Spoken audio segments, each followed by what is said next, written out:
হয় না। এই দুষ্ট ছেলে, তুমি এই বিজ্ঞান চৌধুরীর সন্ধান আমাকে লন্ডন কারের সন্ধান আগে কেন দাওনি? আমি আগে বুঝতে পারলে তোমার রোম্যান্স, তোমার আগ্রহ হয়তো হারিয়ে যেত। আর এখন ইচ্ছে করলে তুমি তোমার স্বামীর অজান্তে কয়েক লক্ষ টাকা ইনকাম করতে পারবে। কি করে?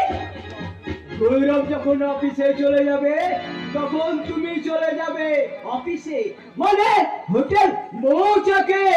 তারপর সেখানে কি কি করব? সেখানে গিয়ে আমার কাজ, তোমাকে বড় বড় পার্টি ধরিয়ে দেব।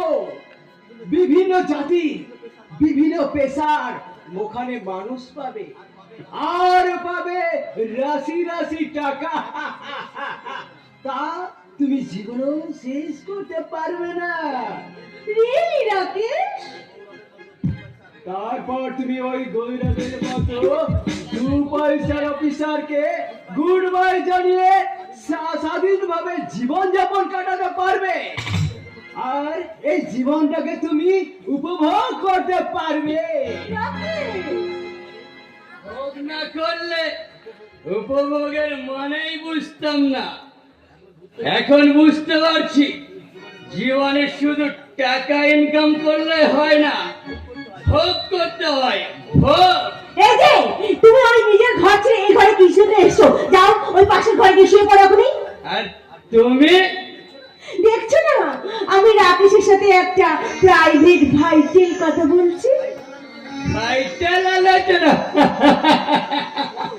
করে করে সারা জীবন ধরে গোপন কক্ষে রাকেশের সঙ্গে ভাইটাল আলোচনা করে, তাতে আমার কোনো আপত্তি নেই। তবে লোক জানিয়ে জল গোলা করে বাইরে আর বিপত্তি ডেকে আনো না।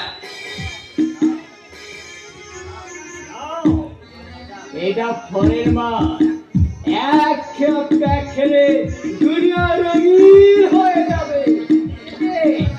শিওর 100%।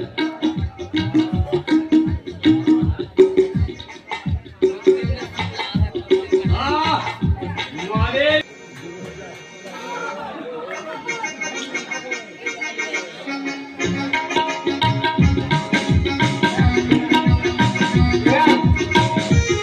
মেনি মেনি দাঁড়িয়ে আছো কেন পিয়ালি? এবার তোমরা নাচো, গাও, জীবনটাকে ভাসিয়ে নিয়ে যাও ওই খুশি।